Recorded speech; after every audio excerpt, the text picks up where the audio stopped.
it's better to use the name brand first party ink cartridge versus some unknown third party ink cartridge. Of course, the third party would be cheaper, but it can ruin your printer. I'll leave some information in the description box, but feel free to comment if you're not sure which proper ink cartridge you need to get. So first, we just need to have the printer on, and normally with a lot of these printers, so there's two openings here. One opens the scanner, and then the opening below that opens what we need to get to.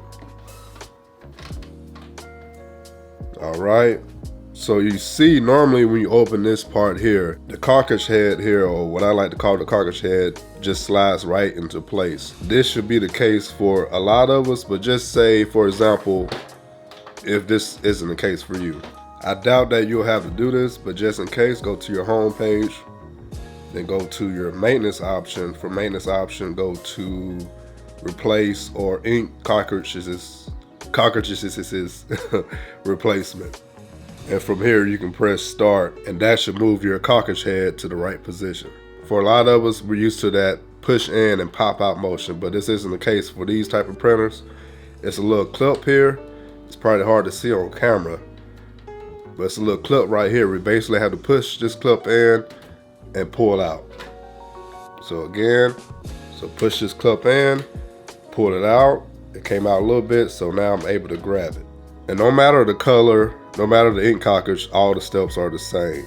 On your ink cartridge, if you have any labels or anything that says pull or the lift or take off, make sure you do that. And go ahead and snap it back in place. All right, make sure it's in secure. And that's it, y'all. Close your printer, and your printer should do the rest of the work for you.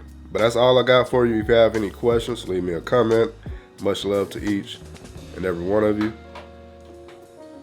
If this printer be quiet. What was I? Oh yeah, much love to each and every one of y'all, man. I'm your downloading pirate. And I'm out.